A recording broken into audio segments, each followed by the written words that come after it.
Nah, adik-adik, sebelum kita memulaikan ibadah sekolah minggu kita hari ini, kita angkat satu pujian hari ini, harinya Tuhan.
Tuhan, kami bersyukur kalau saat ini Tuhan masih memberikan kesempatan kepada kami untuk boleh ikut bergabung dalam ibadah sekolah minggu GKT Trinity ini melalui YouTube. Kiranya Tuhan berkati kami yang masih kecil ini agar boleh mengikuti ibadah ini dengan baik. Kami boleh memuji memuliakan nama-Mu pada hari ini. Terima kasih Tuhan, dalam nama Tuhan Yesus kami berdoa. Amin. Adik-adik di rumah masih semangat kan? Kita angkat lagi satu pujian, Setinggi-tingginya Langit.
Sebelum kita masuk dalam pemberitaan firman Tuhan, kita angkat satu pujian, Firman-Mu pelita bagi kakiku.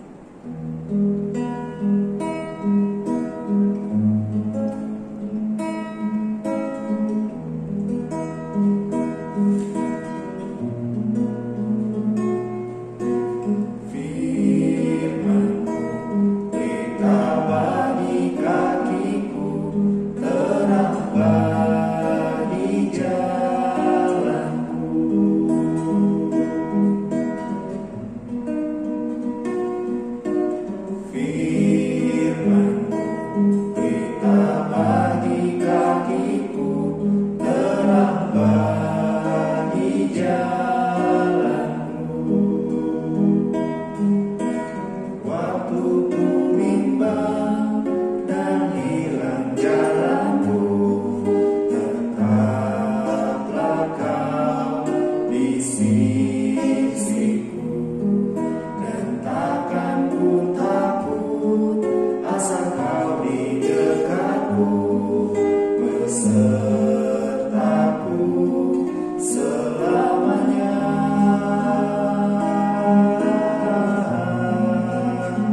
Shalom, selamat pagi adik-adik yang diberkati Tuhan. Nah, pagi hari ini senang sekali ya kita boleh kembali berjumpa di dalam ibadah sekolah minggu. Hari ini kita akan merenungkan firman Tuhan. Namun sebelum kita merenungkan firman Tuhan, Lose mengajak kita semua untuk berdoa terlebih dahulu. Mari kita berdoa. Bapa kami yang di surga, kami bersyukur kepadamu karena hari ini Engkau masih memberikan kami kesempatan untuk anak-anak sekolah minggu belajar akan kebenaran firman-Mu. Tolonglah anak-anak sekolah minggu untuk mendengarkan firman-Mu sehingga mereka boleh memahami dengan baik setiap kebenaran firman Tuhan, dan itu boleh menjadi bekal mereka di dalam menjalani kehidupan sehingga mereka boleh bertumbuh dalam pengenalan akan Engkau. Di dalam nama Tuhan Yesus kami sudah berdoa dan mengucap syukur. Amin. Nah, adik-adik sekolah minggu, hari ini kita akan belajar kebenaran firman Tuhan, dan bacaan kita pada pagi hari ini terambil di dalam Matius pasalnya yang ke-21, ayatnya yang ke-28 sampai ayatnya yang ke-32. Adik-adik boleh membuka Alkitab di rumah masing-masing dan boleh membacanya dan mengikuti cerita kita pada pagi hari ini. Nah, adik-adik yang diberkati oleh Tuhan, cerita hari ini berkisah tentang dua orang anak. Nah, ada seorang bapak mempunyai dua orang anak laki-laki. Nah, simak baik-baik ya. Nah, bapak ini sering mengajarkan kepada anak-anaknya segala macam keterampilan kepada mereka. Jadi, bapak yang mempunyai dua orang ini, dia sering mengajarkan kepada anak-anaknya untuk bekerja dan berbagai macam keterampilan, sehingga mereka boleh terampil di dalam bekerja. Nah, sehingga kedua anak ini mulai terlatih di dalam bekerja. Mereka terbiasa untuk mengelola kebun, bekerja di kebun, dan mengurus ternak daripada orang tuanya. Nah, keluarga ini mempunyai sebuah kebun anggur yang terletak di sebuah bukit di luar kota. Jadi tempatnya agak sedikit jauh ya dari tempat tinggal mereka. Nah, dan banyak pekerjaan yang harus dikerjakan di dalam kebun itu. Jadi berbagai macam pekerjaan harus diselesaikan dan dikerjakan di dalam kebun itu. Nah, tanahnya perlu dicangkul, tanamannya harus disemprot, perlu dibersihkan, dahan-dahannya harus digunting, dan harus dibersihkan supaya pohon-pohon anggur itu boleh menjadi sehat, menghasilkan buah yang banyak. Jadi, harus dikerjakan dengan baik. Jadi sudah sering ayahnya itu membawa kedua anaknya untuk pergi ke kebun. Mereka bekerja bersama-sama di kebun. Jadi bapak dan kedua anaknya, mereka sering pergi ke kebun untuk bekerja. Dan tetapi pada satu hari atau pada satu waktu, bapak ini memanggil anaknya yang sulung. Anaknya yang pertama, dia berkata begini, "Anakku, pergilah ke kebun anggur. Bekerjalah di sana seperti yang kita sudah kerjakan sebelum-sebelumnya. Kerjakanlah di sana dengan baik. Kelolalah tanah itu dengan baik. Karena kenapa? Hari ini ayah mau pergi ke suatu tempat karena ada urusan. Jadi ada yang harus dikerjakan sehingga ayahnya tidak bisa pergi bersama dengan anak-anaknya untuk bekerja di kebun. Sehingga ayahnya menyuruh si sulung untuk pergi bekerja. Dan si sulung menjawab, 'Baik ayah, saya akan pergi.' Anaknya itu menjawab dengan sopan, si sulung menjawab ayahnya dengan sopan, 'Baiklah, aku akan pergi.' Tetapi setelah berkata demikian, ketika bapaknya ketika anaknya pergi meninggalkan bapaknya, bapaknya ini menunggu si sulung untuk pergi. Tetapi si sulung mulai duduk dan berpikir di dalam hatinya. Dia berkata begini di dalam hatinya, 'Masakan saya harus bekerja sendiri? Kan tidak enak kalau kerja sendiri. Kenapa saya harus pergi sendiri membersihkan kebun, mencangkul tanahnya, mengerjakan semuanya sendiri? Kan tidak enak kerja di bawah matahari. Saya lebih suka bermain saja.' Bapak ini terus menunggu dan menunggu. Heran ya, karena si sulung sudah berkata, 'Baiklah ayah, saya akan pergi.' Tetapi dia tidak jadi pergi. Nah, kalau begitu, pikir si bapak, saya akan menyuruh si bungsu untuk pergi bekerja. Nah, waktu si bungsu menghadap si bapak, bapak itu berkata seperti yang dikatakan kepada si sulung. Nah, pergilah bekerja di kebun, karena hari ini ayah banyak urusan. Ada hal yang harus ayah kerjakan, sehingga ayah tidak bisa pergi ke kebun. Sehingga ayah meminta untuk engkau pergi ke kebun. Dan si bungsu menjawab. Adik-adik tahu apa jawabannya? Si bungsu tidak mau pergi. Dia berkata begini, saya tidak mau. Saya tidak mau pergi kerja sendirian. Si bungsu hanya menjawab dengan singkat seperti itu. Saya tidak mau pergi. Pokoknya saya tidak mau. Kemudian setelah menjawab seperti itu, si bungsu pergi meninggalkan ayahnya. Dia pergi dengan wajah yang penuh kecewa. Si bapak itu melihat anaknya pergi. Ia mengingat sebenarnya si bapak ini sudah banyak kali mengajak dan mengajarkan kepada anaknya untuk bekerja bersama-sama. Supaya satu saat ketika bapaknya tidak bisa pergi, anak-anaknya boleh pergi. Nah, tetapi si bungsu pun tidak mau pergi untuk bekerja. Si bungsu menolak permintaan dari sang ayah. Dan dia hanya pergi meninggalkan ayahnya.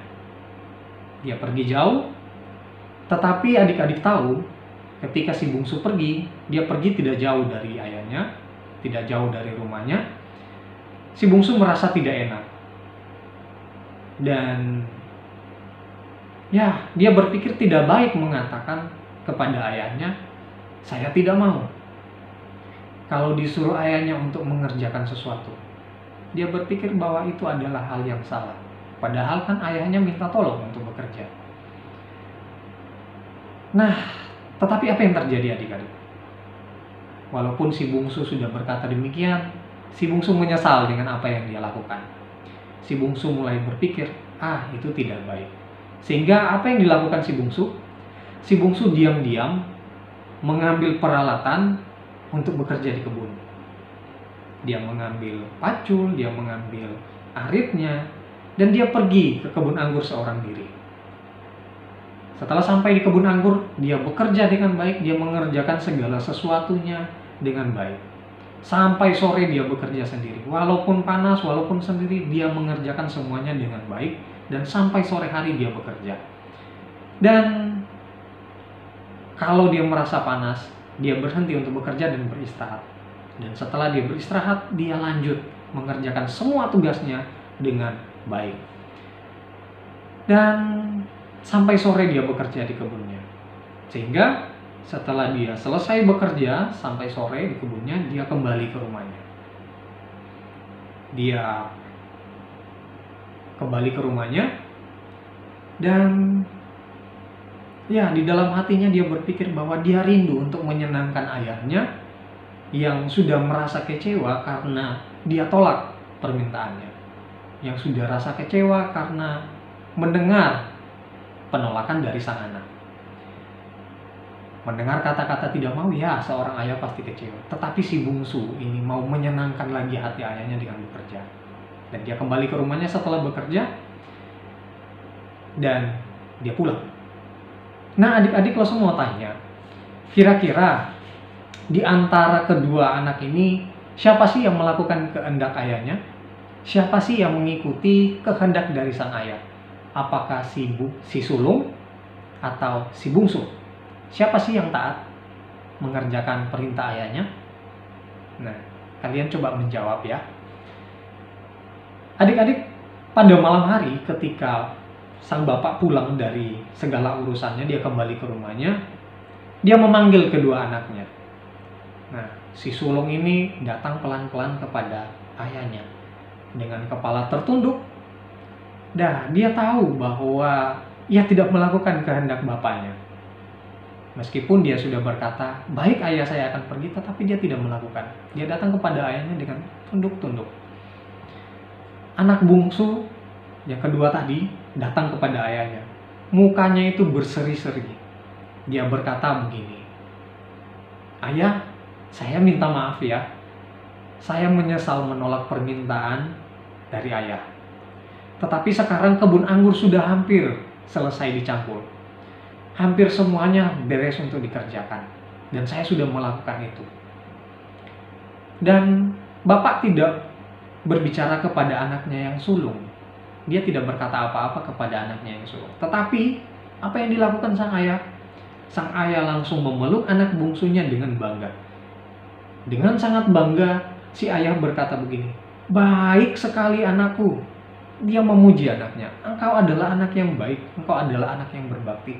Kau sudah melakukan apa yang menjadi kehendak ayahmu." Ayah bangga punya seorang anak yang taat, yang rajin. Rupanya sang ayah sudah melupakan apa yang dikatakan anaknya tadi siang. Ayahnya sudah melupakan penolakan dari sang anak. Dia sudah lupa, walaupun anaknya tadi menyakiti hatinya. Adik-adik, sang ayah itu mau supaya anaknya berbuat sesuai dengan apa yang diinginkan oleh ayahnya, melakukan sesuai dengan apa yang diperintahkan oleh ayahnya.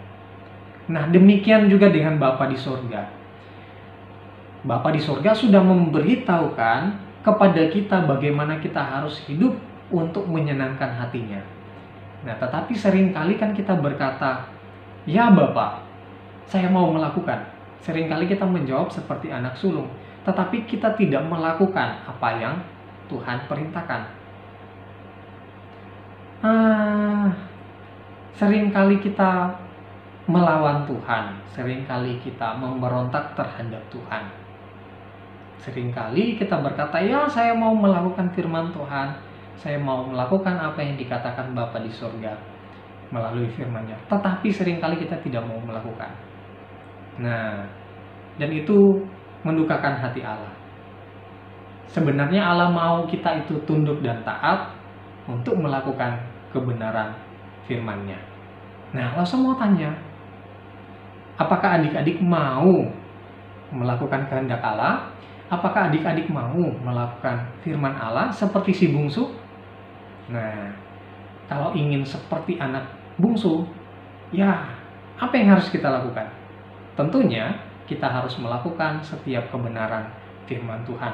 Kita harus mengerjakan setiap firman Tuhan di dalam kehidupan kita. Seandainya seperti kalau kita bertemu dengan seorang yang cacat atau seorang pengemis, nah, kalian sudah mengetahui kehendak Allah. Kalian sudah tahu, bukan? Ya, kita tidak boleh mengejek, melainkan kita harus menolong mereka. Kalau ayah atau ibu, mama dan papa menyuruh kita untuk mengerjakan sesuatu, ya kita sudah tahu apa yang menjadi kehendak Tuhan, yaitu ya kita mengerjakan apa yang orang tua kita perintahkan kepada kita.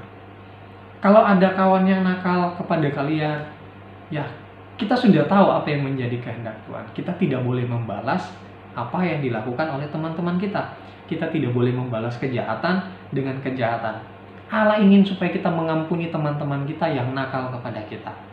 Dan ketika kita melakukan hal itu, kita menyenangkan hati Allah. Mari adik-adik kita belajar seperti si bungsu yang mau taat melakukan kehendak Allah, yang mau taat melakukan kehendak Bapaknya. Nah, demikian cerita kita hari ini. Semoga kita boleh mendengarkan dan merenungkan cerita hari ini, dan kita boleh menjadi anak-anak yang seperti si bungsu, yang mau taat kepada Bapaknya, yang mau taat mengerjakan setiap perintah Allah di dalam hidup kita. Amin kebenaran firman Tuhan, amin cerita hari ini. Masa aja kita berdoa. Mari kita berdoa. Bapa di surga, kami sudah mendengarkan cerita firman-Mu. Tolonglah kami untuk menjadi seperti anak bungsu yang mau taat mengerjakan setiap kehendak Bapa di surga, yang mau taat menjadi anak yang berbakti kepada ayahnya. Tolonglah kami untuk belajar dan memahami firman-Mu, terlebih kami boleh melakukannya di dalam kehidupan kami. Tolonglah anak-anak sekolah minggu sehingga mereka boleh bertumbuh dalam pengenalan akan Engkau. Terima kasih ya Tuhan, inilah doa kami. Di dalam nama Tuhan Yesus kami sudah berdoa. Amin. Amin. Dadah, sampai jumpa di lain kesempatan.